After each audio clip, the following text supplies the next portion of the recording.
A maioria das pessoas que tem medo do lucro real, na verdade, elas não têm medo da apuração do lucro real em si, do imposto de renda e da contribuição social em si, da apuração do lucro fiscal ou da determinação dos valores a recolher de imposto de renda e contribuição social. Não. Normalmente, o que tira o sono delas é exatamente a contabilidade, o que é bem contraditório, né? Porque acaba sendo casa de ferreiro, espeto de pau. O contador, até eu brinco, né? Eu sempre brinco nas minhas aulas presenciais, né? Que é igual quando o cara diz assim: "Pá, eu tenho um amigo que joga muito futebol, a única coisa que atrapalha ele é a bola". Aí o cara diz: "Não, eu tenho um amigo que é contador, que ele é muito bom, a única coisa que ele não sabe é contabilidade. Ele sabe fiscal, ele sabe departamento pessoal, ele sabe legalização de empresas, ele sabe recuperação de créditos tributários, ele sabe tudo, professor. Sabe a reforma tributária, a única coisa que ele não sabe é contabilidade". Então não pode, né, pessoal? Não pode ser casa de ferreiro espeto de pau. E por que eu trago essa provocação inicial aqui para vocês, tá? O que é que acontece, pessoal? Eu trouxe aqui, eu escrevi para a gente poder trazer essa provocação para vocês, que quando a gente pensa nos regimes tributários, a gente normalizou essas nomenclaturas, né? Lucro presumido, lucro real. Então, o que é que acontece? O lucro presumido, como o próprio nome já diz, é quando o fisco presume, ele estima quanto que da tua receita ele considera que é lucro. E isso, professor, se a gente parar para pensar, né, eu gosto muito de refletir sobre as coisas e o porquê delas, né? Até fica uma viagem assim às vezes, né? Mas olha só que interessante. Isso é um absurdo, professor.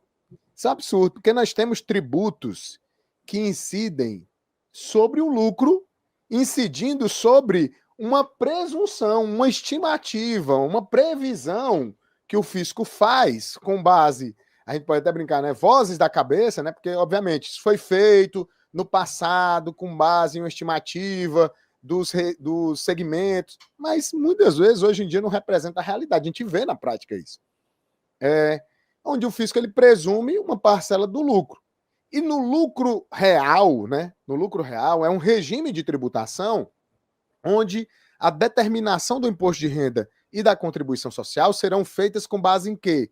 Com base num lucro, iniciando-se com base num lucro líquido determinado pela contabilidade. E aí a gente entra na primeira visão, que é o entendimento do que é lucro.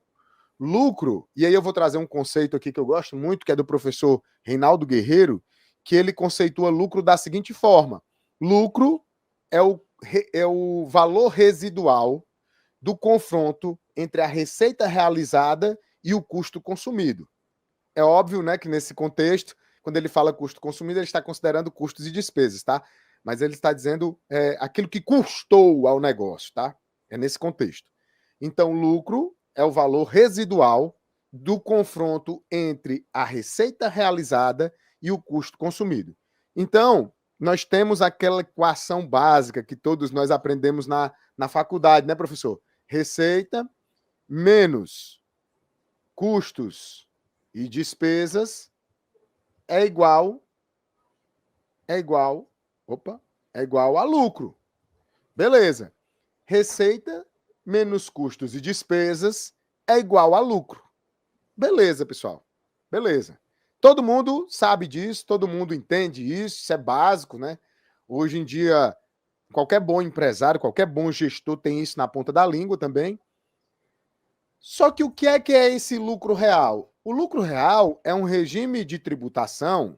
E aí, pessoal, primeira pergunta que eu quero fazer para vocês, antes até de avançar para a conceituação do que é esse lucro real.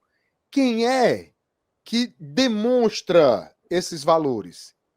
Quem é que evidencia, quem é que mensura e quem é que demonstra esses valores? É um instrumento famosíssimo, né, que todos vocês conhecem muito bem, chamado contabilidade. É na contabilidade, é na escrituração contábil que estão reconhecidos, evidenciados, mensurados, quantificados os montantes de receitas, de custos e de despesas para a determinação desse lucro. Se esse lucro ele está sendo medido na contabilidade, não é incorreto ou impreciso e é até didático nós considerarmos que esse é um lucro contábil, que esse é um lucro contábil. É um lucro apurado por meio da contabilidade. E o que é o lucro real? O lucro real, que poderia e deveria, né?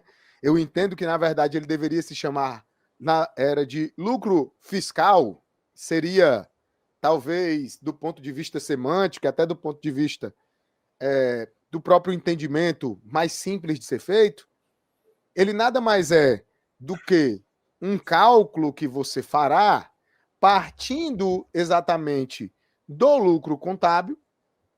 E aqui, pessoal, eu estou com licença poética, tá? Eu estou só explicando para vocês o racional da coisa, que é o que mais me interessa. Só que o fisco vai pegar esse lucro contábil e vai dizer assim, olha, existem valores que diminuíram esse lucro contábil em dado momento, mas que eu não considero, eu não reconheço que eles deveriam ter diminuído esse resultado. Então eu quero que você os adicione, e aí nós teremos adições. Da mesma forma, existem valores que estão compondo esse resultado contábil, que podem ter feito parte ali da composição da receita, que não deveriam ter sido reconhecidos naquele momento. Então o fisco olha e diz assim, olha, então eu permito que você faça a exclusão desses valores. E um efeito parecido ou igual ao da exclusão, nós teremos também a própria compensação.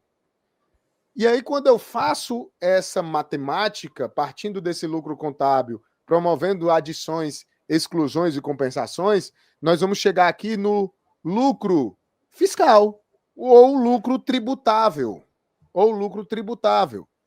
que nada mais é do que a base de cálculo do imposto de renda e da contribuição social. Obviamente, tá, pessoal, que do ponto de vista bem de licença poética, tá? Eu estou aqui demonstrando para vocês o racional da coisa. Mas, professor, eu gosto muito, tá? Eu estou fazendo esse preâmbulo aqui, pessoal, nós vamos já mostrar para vocês na prática aqui o cálculo com balancete, com a planilha.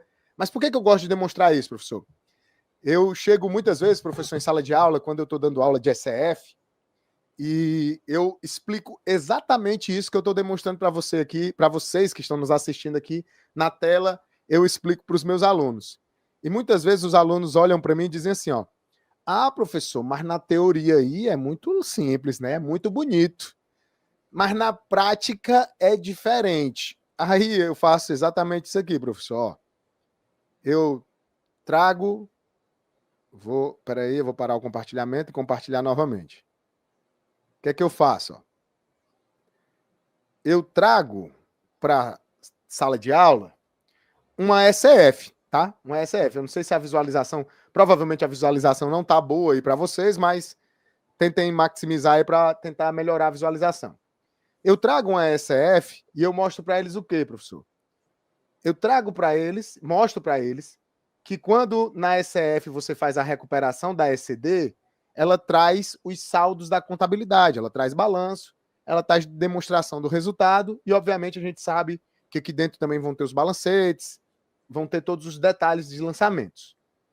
E que, a partir dessas informações, a ECF, ela monta o teu balanço patrimonial, só que agora com a ótica do plano de contas referencial, e é por isso que ela chama de balanço patrimonial referencial, inclusive segregando por trimestre, bonitinho.